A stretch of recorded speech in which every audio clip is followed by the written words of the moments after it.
నేను కాపలా కుక్క లాంటి వాడిని, నా కుటుంబ సభ్యులంతా అమెరికాలో సెటిల్ అయ్యారు, మాకు ఏమీ అవసరం లేదు, మాకు రాజకీయ ఆకాంక్ష లేదు. నిన్న కూడా చెప్తుండే ఆయన మళ్ళా గదే పాతాలని ఆయన చెప్పిన ముచ్చటి. మాకెప్పుడు కూడా పదవి మీద ఆంక్షలు లేవు, మాకెప్పుడు కూడా రాజకీయాలలో ప్రజల సేవే తప్ప, ప్రజలకు పోరాటమే తప్ప అని నిన్న రాజన్న నేను మీటింగ్లో చెప్తుడు. ఇదే మాట మీ అయ్యే చెప్పిండు ఆ రోజు. నేను కేవలం తెలంగాణ తేవడమే నా లక్ష్యం అని, తెలంగాణ తేవడానికే నేను ఉద్యమం చేస్తున్నా, తెచ్చుడో చచ్చుడో అని చెప్పి ఆ రోజు ఇట్లాంటి పిచ్చి మాటలు చెప్పి కాపల కుక్క ఏమంటారు, ముళ్ళు గుచ్చుకుంటే నోటితోటి పంటితోటి తీస్తా, ఈ పంచ్ డైలాగులు కొట్టే మనం అప్పుడు అధికారంలోకి వస్తున్నాం. వచ్చినాక ఏమైంది, దళిత ముఖ్యమంత్రి బాయ్, దళిత ముఖ్యమంత్రిని చేస్తా, దళిత ముఖ్యమంత్రి, దళితులందరూ గుర్తుపెట్టుకోవాలి, దళిత ముఖ్యమంత్రిని తెలంగాణ మొట్టమొదటి ముఖ్యమంత్రి చేస్తా అని చెప్పిన కేసీఆర్ 10 ఏళ్ళ నుండి ఇప్పుడు 3వసారి మళ్ళీ ఆయన అవసరం వచ్చిందట, పామోదులకి వెళ్ళి లేచి వస్తాడట. ఇప్పుడు జనం అన్నం తింటలేరట ఆయన లేకపోతే. ఇప్పటికైనా మేము అధికారంలోకి వస్తే, నిన్ననే కులగణన చేసినాం బీసీలు, మరి బీసీల శాతం ఎక్కువ ఉంది, మా నాయన కాదు ఈసారి మంచి బీసీని చేసి ముఖ్యమంత్రిని చేస్తానన్న చెప్తే కొద్ది గొప్ప తెలంగాణ ప్రజలు ఆలోచిస్తారు. మళ్ళీ మా నాయన వస్తాడు, లేవనికనే చేత కావట్లేదు, బయటికి రానికనే తిరగనికనే ఓపిక లేదు, మళ్ళీ వచ్చి 3వసారి ముఖ్యమంత్రి కావాలని కొడుకు అడుగుతుండే అయ్య కోసం. దేనికి? ఆ రోజు నీళ్లు నిధులు నియామకాల నినాదంతో తెచ్చుకున్న తెలంగాణలో మిగులు రాష్ట్రాన్ని 8 లక్షల కోట్లు అప్పు చేసినందుక? 3 ఎకరాలకు దళితులకు ఇస్తా అని చెప్పిన భూమి ఇయ్యనందుక? కేజీ టు పీజీ ఉచిత విద్య ఇచ్చి ప్రతి ఇంట్లో ప్రతి వాడికి ఉద్యోగం వస్తుంది, చదువుకుంటాడు, నెలకు 2 లక్షల ఉద్యోగాలు ఇచ్చినందుక? ఏకకాల రుణమాఫీ చేసినందుక? 2014, 2018 మేనిఫెస్టోని సంపూర్ణంగా కంప్లీట్ చేసినందుక? దేనికి మిమ్మల్ని అధికారంలోకి తీసుకురావాలి మరొకసారి? దేనికి? ప్రజలు ఈరోజు తెలంగాణ ప్రజలు మీ నాయనను గుర్తు చేసుకోవాలి, చరిత్ర గుర్తుపెట్టుకోవాలి. ఇప్పుడు అర్జెంటుగా మళ్ళీ సీఎం కావడానికి చారిత్ర అవసరం ఏందో చెప్పాలి. మైకు దొరికింది కదా అని చెప్పి సరే చరిత్రను తిరగరాస్తే పాపం చరిత్ర చదవనోళ్ళు ఔరంగజేబ్ గురించి చెప్పు, అక్బర్ గురించి చెప్పు, రాణి రుద్రమదేవి గారి గురించి చెప్పండి, నిజాంల గురించి చెప్పండి, ఇంటరు. ఎందుకంటే చరిత్ర చాలామంది చూడరు కాబట్టి. అరే కళ్ళ ముందు చరిత్ర చూసినాక మళ్ళీ నువ్వు చరిత్ర తిరగరాజు మళ్ళీ మీ నాయన మహానుభావుడు అని చెప్పడంలో ఏమి మతలబు ఉంది? ఇవాళ మీరు కాంగ్రెస్ పార్టీ సంవత్సరన్నర పాలనలో మంచి ప్రతిపక్ష పాత్ర పోషించడం అని చెప్తున్నాయన. ఉద్యమ పార్టీ, 10 ఏళ్ళు అధికారంలో పార్టీ, సంవత్సరంన్నరలో మేము ప్రతిపక్షాలలో కూడా బ్రహ్మాండంగా వ్యవహారం. ఏం చేస్తున్నావు బ్రహ్మాండమైన? రోజు విష ప్రచారమా? జరుగుతున్న కార్యక్రమాలు భూభారత్, సన్నబియ్యం,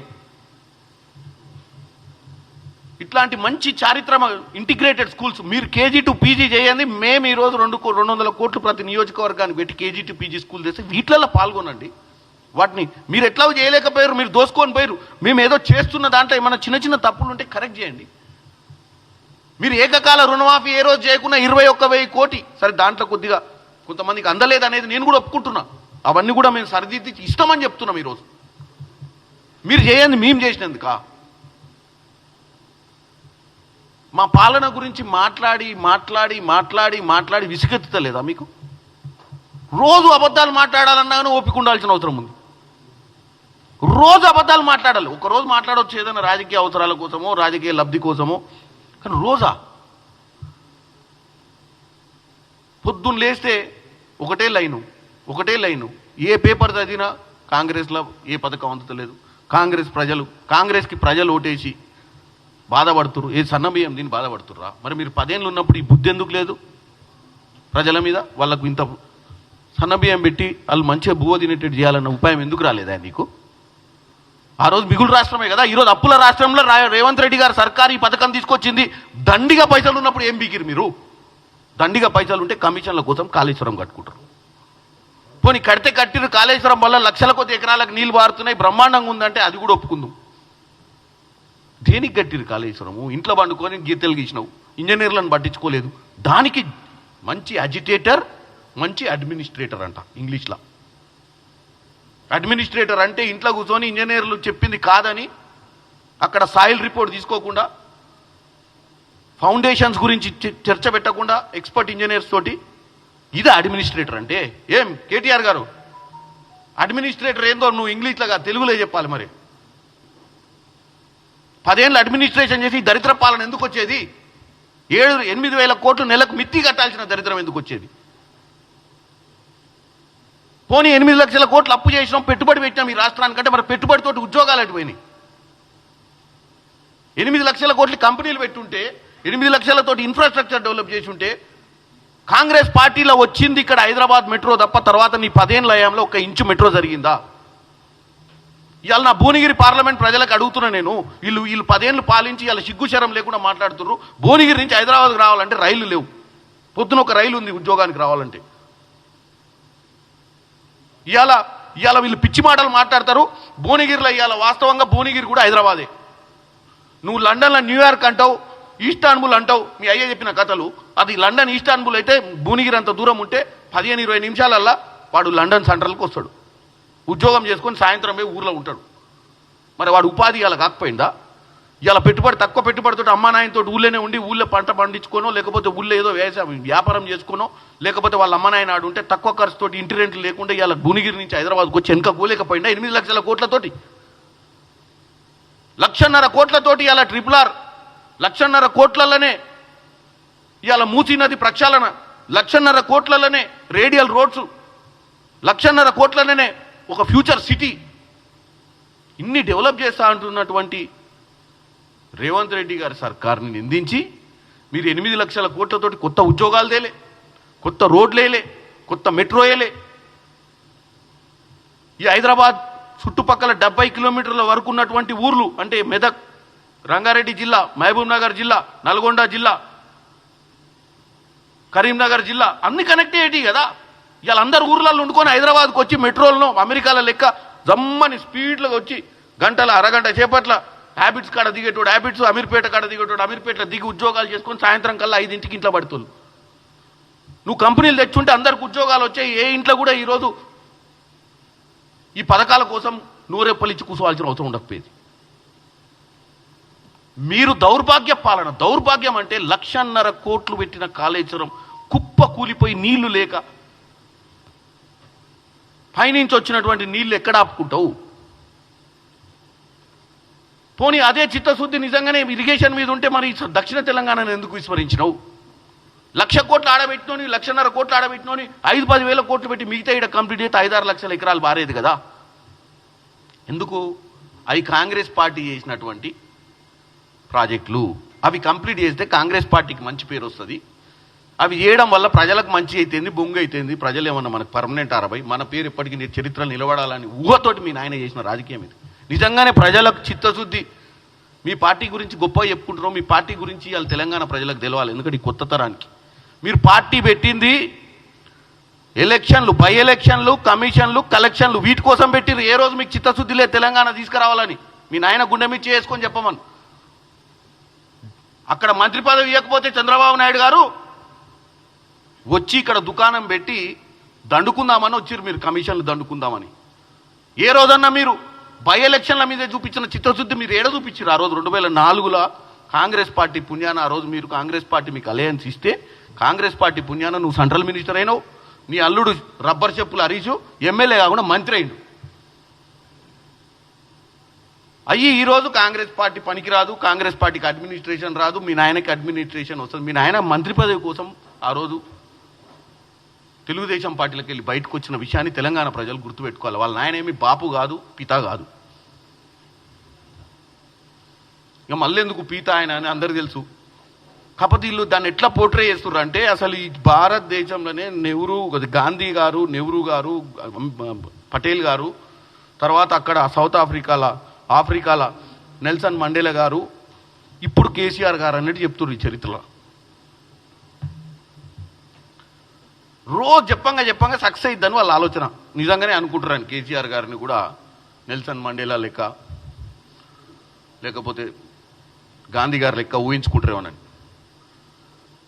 నేను ఈరోజు క్లియర్గా చెప్తున్నా, వీళ్ళకి ఏ రోజు పార్టీ పెట్టిన రోజు చిత్తశుద్ధి లేదు, పార్టీ పెట్టి కమిషన్లు కలెక్షన్లు చేసినటువంటి పరిస్థితి వీళ్ళది.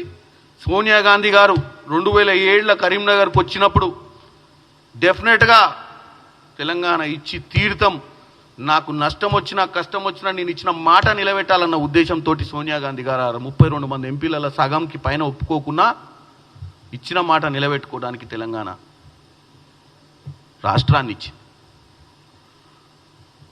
సరే, మీకున్న వాక్చాతుర్యంతో ఈరోజు నువ్వు ఏదైతే తుపాకి రాముడు మాట్లాడుతున్నావు, మీ నాయన పిట్టల ద్వారా కూడా అదే మాట్లాడి తెలంగాణ ప్రజల్ని కన్విన్స్ చేసి గెలిచిండే అనుకుందాం. ఏమైంది? ఇంత ఉత్సవాలు చేసుకొని 10 లక్షలు 15 లక్షల మందిని చేసి ఆ స్టేజ్ మీదకి వెళ్ళి ఏం చెప్దాం అనుకుంటారు? దోసుకున్న విధానానికి చెప్దాం అనుకుంటారు. నేను ఒకటే అడుగుతున్నా, మీరు దోసుకున్న దానికి క్షమాపణ చెప్పండి. రాష్ట్రాన్ని అప్పుల పాలు చేసినందుకు మీరు రజతోత్సవం 27 నాడు జరుగుతున్న రజతోత్సవంలో ప్రజలకు క్షమాపణ చెప్పాలి. ఎట్లాగో నాకు ఇన్ఫర్మేషన్ వచ్చింది, వాస్తవం అవాస్తవం వాళ్ళే చెప్పాలి. బీసీ కులగణన అయింది కాబట్టి రాష్ట్రంలో బీసీలకు మంచి సందేశం ఇవ్వాలని చెప్పి వాళ్ళు బీఆర్ఎస్ పార్టీ ఒక బీసీ అధ్యక్షుని ఇవ్వాలని ఆలోచన వచ్చినట్టు మాకు ఇన్ఫర్మేషన్ ఉంది. చేయండి, మంచిదే. మా బీసీ బిడ్డలకు మేము చేసినటువంటి కులగణనతోటి అలా 50% పైచిలుకున్నట్టు వాళ్ళు 46% ప్లస్ 10% ముస్లిం ఓబీసీలు కలిపి 56% ఉన్నట్టు నిర్ధారణ అయింది. కాబట్టి బీఆర్ఎస్ వాళ్ళు రియలైజ్ ఆ పార్టీకి బీసీ అధ్యక్షుని చేస్తే డెఫినెట్గా మేము ఆహ్వానిస్తున్నాం. కాకపోతే మీరు డెఫినెట్గా మీరు చేసినటువంటి దౌర్భాగ్య పాలన మీద క్షమాపణ చెప్పాల్సిన అవసరం ఉంది. మిగులు రాష్ట్రంగా ఉన్న రాష్ట్రాన్ని మా చేతిలో పెట్టినప్పుడు అప్పుల రాష్ట్రంగా పెడితే మేము సంవత్సరం మీద 6 నెలల పాలన మేము చేస్తుంటే మేము జనానికి సన్నబియ్యం పెడితే ఓర్వలేరా? మేము ఇంటిగ్రేటెడ్ స్కూల్ కట్టి KG to PG ఉచిత ఎడ్యుకేషన్ ఇస్తే ఓర్వలేరా? మేము 4th సిటీ తీసుకొచ్చి కొత్త కంపెనీలను ఇలా జపాన్ వేరు, అంతకుముందు వరల్డ్ ఎకనామిక్ ఫోరం దావోస్లో పోయి పెట్టుబడులు తీసుకొస్తే ఓర్వలేరా? మహిళలు ఉచిత బస్సులో తిరుగుతుంటే ఓర్వలేరా? 200 యూనిట్ల కరెంట్ ఇస్తే ఓర్వలేరా? 500 రూపాయల సిలిండర్ ఇస్తే ఓర్వలేరా? దేనికి బాధ? 10 ఏళ్ళ మీ పాలనలో మీరు సన్నబియ్యం పెట్టలేదు, ఏకకాల రుణమాఫీ చేయలేదు, 2 లక్షల ఉద్యోగాలు ఇవ్వలేదు, కొత్తగా ఇన్వెస్ట్మెంట్లు చేయలేదు, తెచ్చి ఇక్కడ 1 లక్ష ప్రైవేట్ ఉద్యోగాలన్నావు. గ్రూప్ 1, గ్రూప్ 2, గ్రూప్ 3, గ్రూప్ 4 పెట్టలేదు. అది పక్కన పెట్టండి, కోట్ల కేసులు వేయించుకున్నారు మీరే. వాటిని పోస్ట్పోన్ చేసి గత ప్రభుత్వంలో సంవత్సర పాలనలో ఇవాళ లెక్కలు మనం అబద్ధాలు చెప్పొద్దు. కేటీఆర్ గారు నోరుంది కదా అని, నేను కూడా నోరుంది కదా అని ఇష్టం ఉన్నట్టు మాట్లాడి నువ్వు నోరుంది కదా రోజు ప్రెస్ మీట్లు పెట్టి తెలంగాణ ప్రజలు తప్పుదో పట్టించినందుకు నీ హయాంలో 55,000 60,000 ఉద్యోగాలు ఏ సంవత్సరంలో ఇచ్చినవో నువ్వు తీసుకురా డేటా.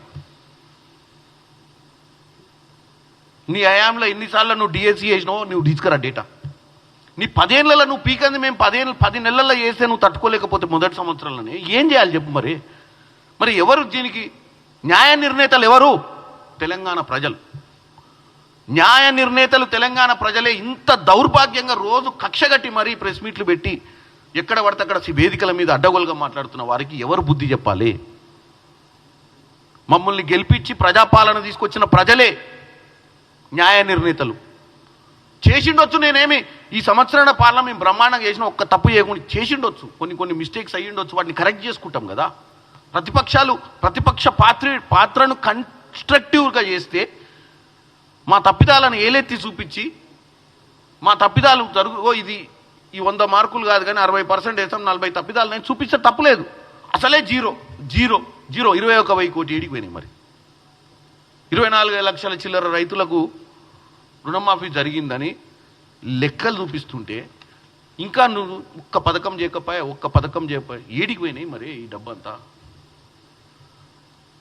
మొన్న నేను పార్లమెంట్లో మాట్లాడినా 2.7% సెంట్రల్ గవర్నమెంట్ అగ్రికల్చర్ మీద ఈ బడ్జెట్లో కేటాయిస్తే పోయిన సంవత్సరం నియర్లీ ఉచిత కరెంట్ కాంచి రైతు రుణమాఫీ, రైతు భరోసా, రైతులకు పరోక్షంగా డైరెక్ట్గా ఇండైరెక్ట్గా చేస్తున్నట్టు 70,000 కోట్లు తెలంగాణ సర్కార్ ఖర్చు పెట్టింది. రైతులు వినాలి ఈరోజు, 70,000 కోట్లు. మన బడ్జెట్ 3 లక్షల కోట్లు ఉంటే 70,000 కోట్లు మనం రైతు మీద పెడుతున్నామంటే మరి రైతు సంక్షేమ ప్రభుత్వమా కాదా? ఇది చెడు ప్రచారాలకు లోను కావద్దు. నా మొదటి ప్రశ్న ఈరోజు ప్రెస్ మీట్లో అడిగిన మొదటి ప్రశ్న, రథోత్సవం బీఆర్ఎస్ పార్టీకా టీఆర్ఎస్ పార్టీకా? ఇంకా తెలంగాణ రాష్ట్రీయ సమితి బతికుందా? తెలంగాణ సెంటిమెంటు టీ అనేది ఉందా? మీ దౌర్భాగ్యపు ఆలోచనలకు బలై బి అయిందా? ఇది తెలంగాణ ప్రజలకు తెలియాల్సిన అవసరం.